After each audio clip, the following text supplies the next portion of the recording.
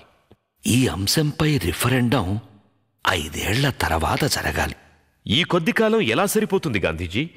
కనీసం 25 ఏళ్లైనా ఉండాలి. 5 ఏండ్లకు ఒప్పుకో, లేదా నా ప్రాణాలు తీసుకో.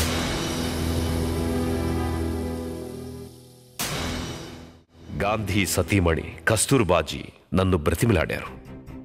కొడుకు రామ్దాస్ గాంధీ తన తండ్రి ప్రాణాలను కాపాడాలని, రెఫరెండంపై పట్టుపట్టవద్దని కన్నీళ్లతో వేడుకున్నాడు. అటు చూస్తే గాంధీజీ మూర్ఖంగా వ్యవహరిస్తున్నారు. ఆరోగ్యం క్షీణించింది. ఇటు నిమ్నజాతి హక్కులు, అటు గాంధీజీ ప్రాణం. ఆ పరిస్థితుల్లో 1932 సెప్టెంబర్ 24న పూనా ఎరవాడ జైల్లో గాంధీజీకి నాకు పూనా ఒప్పందం జరిగింది. దీనివల్ల సవర్ణులు రాష్ట్ర అసెంబ్లీలో అనుకున్న దానికంటే ఎక్కువ సీట్లు నిమ్నజాతులకు ఇవ్వవలసి వచ్చింది. నిమ్నజాతులకు 2 ఓటు హక్కులు, సవర్ణ హిందువుల్ని ఎన్నుకునే అధికారం కోల్పోయారు. నా జీవిత కాలంలో అత్యంత విషమ పరిస్థితులకు, ఒత్తిడికి గురయ్యాను.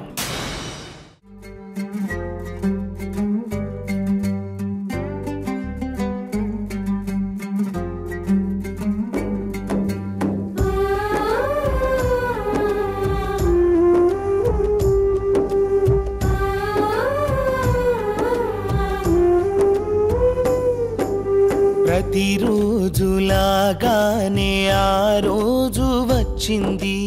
అంబేద్కర్ గుండెల్లో విషాదాన్ని మిగిల్చింది. అంబేద్కర్ 6వ ప్రాణం రమాబాయి మరణం. ఆ మహనీయుని జీవితంలో కాలం చేసిన దారుణం.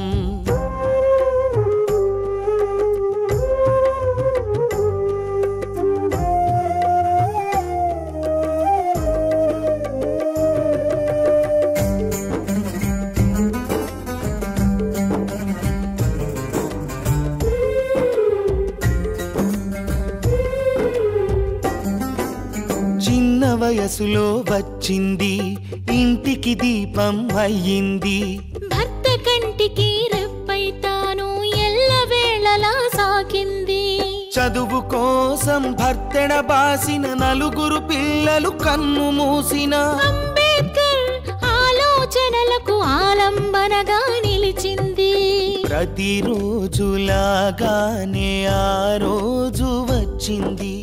అంబేద్కర్ గుండెల్లో విషాదాన్ని మిగిల్చింది.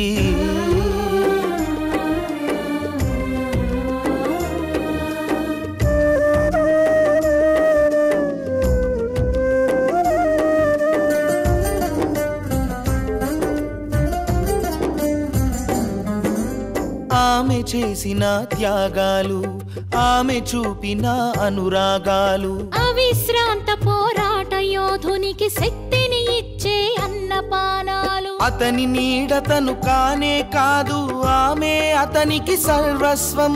అంబేద్కర్ సహచరిగా ఎరగదామె ఏనాడు గర్వం. ప్రతిరోజులాగానే ఆ రోజు వచ్చింది. అంబేద్కర్ గుండెల్లో విషాదాన్ని మిగిల్చింది. మీ అందరికీ మరోసారి నమస్కారం. లాహోర్లో జాత్పాత్ తోడల్ మండల్ అనే కుల నిర్మూలన సంస్థ అని చెప్పుకునే సంస్థ ఉంది. అది సవర్ణ హిందువులు నిర్వహించే సంస్థ. నేను చెప్పిన విషయాలు నా పోరాటం వారిని బాగా ఆలోచింపజేశాయని, పంజాబ్లో స్వతంత్ర నిమ్నజాతుల నాయకులందరినీ తమ వార్షిక సమావేశానికి ఆహ్వానించి నా అధ్యక్షతన ఆ మహాసభలు నిర్వహించబూనుకున్నామని నా వెంటపడ్డారు. అధ్యక్షుణ్ణి అన్న తరువాత అధ్యక్షోపన్యాసం ఉంటుంది కదా, దానిని నేను ముందుగా పంపిస్తే దాన్ని ప్రచురించి సభకు వచ్చిన వారందరికీ అందజేస్తామని చెప్పారు. తీరా దానిని వాళ్లకు పంపాకే తెలిసింది వాళ్లకు దాన్ని ప్రచురించే దమ్ము ధైర్యం లేవని. దానికి కొన్ని సవరణలతో మార్పులు చెయ్యాలని, అలా అయితేనే సభను పెట్టగలమని చివరకు తేల్చేశారు. మార్పులు కాదు కదా, నేను రాసిన దానిలో ఒక్క కామా కూడా మార్చను అని కుండ బద్దలు కొట్టినట్టు చెప్పారు. వాళ్ళు మహాసభను రద్దు చేసుకున్నారు. అప్పుడొచ్చిన ఆలోచనే నా అధ్యక్షోపన్యాసాన్ని కుల నిర్మూలన అనే పుస్తకంగా మరింత అభివృద్ధి చేసి ప్రచురించాలని. ఆ పని పూర్తి చేశాను. కంగారు పడకండి, ఆ పుస్తకాన్ని మొత్తం ఇక్కడ చెప్పడం లేదు. దాని సారాంశాన్ని మాత్రమే చెబుతాను, సావధానంగా వినండి. ఒక్క వాక్యంలో చెప్పాలంటే, కుల వ్యవస్థ ఏ మత నమ్మకాల మీద నిర్మించబడిందో ఆ మత నమ్మకాలను పూర్తిగా నాశనం చేస్తే గాని కులాన్ని నిర్మూలించడం సాధ్యం కాదు. ఇది నా సిద్ధాంతం. కులానికి మనువు అనేవాడు వర్ణాశ్రమ ధర్మాల పేరిట శూద్రులని, వాళ్లల్లో అట్టడుగు వర్గాల వారు నీచకులం వాళ్లని, అంటరాని వాళ్లని పేరు పెట్టి వాళ్లని ఎలా చూడాలో, ఎన్ని రకాలుగా హింసించాలో రాశాడు. దానికి ధర్మం అని పేరు పెట్టాడు. ఏమిటా ధర్మం? తెలిసి గాని తెలియక గాని అంటరాని వారిని తాకితే మహాపాపం కనుక వాళ్లను తాకకుండా ఉండాలంటే వాళ్లను గుర్తించడానికి చేతికి నల్లతాడు కట్టుకొని తిరగాలి. కష్టపడి వాళ్ళిచ్చిన నీచమైన పనులన్నీ చేసి కొన్ని సొమ్ములు కూడబెట్టుకున్నా వాటితో మనం మంచి గుడ్డలు కొనరాదు, కట్టుకోరాదు. గాంధీజీ పుట్టిన రాష్ట్రం గుజరాత్ అహ్మదాబాద్ జిల్లాలో జామా అనే గ్రామంలో బిందెలతో నీళ్లు తెచ్చుకుంటున్నారని మన ఆడపడుచులను తరిమి తరిమి కొట్టారు సవర్ణులు. అదే గ్రామంలో ఓ నిమ్నజాతి సోదరుడు బంధువులకు తన ఇంట్లో పెట్టిన విందు భోజనంలో నెయ్యి వడ్డించాడని తింటున్న